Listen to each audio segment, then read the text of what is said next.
ଅମାନିଆ ମଦ ବେପାରୀ ଅମାନିଆ ମଦ ବେପାରୀ ମାନୁନାହାନ୍ତି ଜମା।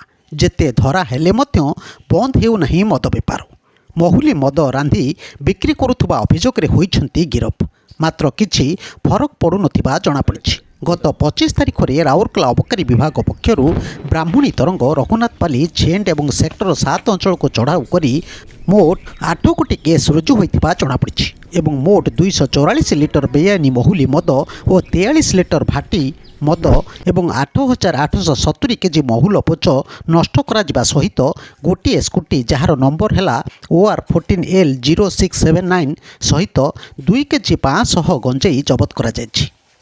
ମୋଟ 5ଟି କ୍ଲେମ୍ କେସ୍ ଏବଂ 3ଟି ଅନକ୍ଲେମ୍ଡ କେସ୍ କରାଯାଇଛି।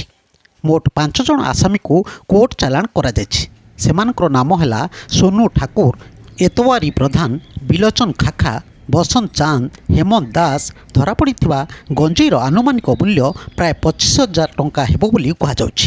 ସେକ୍ଟର 7 ପୋଲିସ ଥାନା ଅନ୍ତର୍ଗତ ଆମ୍ବାଗାନା ଛକ ଅଞ୍ଚଳରୁ ଅବକାରୀ ବିଭାଗ ହେମନ୍ତକୁ ଧରିଥିବା ଜଣାପଡ଼ିଛି। ଏହି ଚଢ଼ାଉରେ ଇନ୍ସପେକ୍ଟର ମୋହନ ପ୍ରଧାନ, OIC ରାଉରକେଲା ଇଦ୍ରିସ୍ ହୁସେନ, SI ଅଜୟ ପ୍ରଧାନ, OIC ରାଉରକେଲା ଆକାଶ ସାହୁ, ASI ବିଦ୍ୟୁତ ଭୂଷଣ ଦାସ, ASI ଶ୍ରୀମତୀ ଲକ୍ଷ୍ମୀ ପଣ୍ଡା, ଶ୍ରୀନିବାସ ବିଶୋଇ, ସୂର୍ଯ୍ୟକାନ୍ତ ସ୍ୱାଇଁ, ନବୀନ ଭୂୟାଁ, ରେଣୁ କିରୋ, ହେମ ମଞ୍ଜରୀ ବିଶ୍ୱାଳ, ଭିକ୍ଟୋରିଆ ଡୁଙ୍ଗଡୁଙ୍ଗ, ପ୍ରଦୀପ ଲୋଗୁନ, ନିରଞ୍ଜନ ରାଉତ, ଆକାଶ ପଟେଲ, ବବୁଲ ସ୍ୱାଇଁ, ତ୍ରିଲୋଚନ ପାଢ଼ୀ, ଅମର ରଞ୍ଜନ ମହାରଣା ଆଦି ଏହି ଚଢ଼ାଉରେ ସାମିଲ ହୋଇଥିଲେ। ବ୍ୟୁରୋ ନ୍ୟୁଜ୍ ଓଡ଼ିଶା କଥା। ଓଡ଼ିଶା କଥା ୟୁଟ୍ୟୁବ୍ ଚ୍ୟାନେଲଟିକୁ ଆପଣମାନେ ଦେଖୁଛନ୍ତି।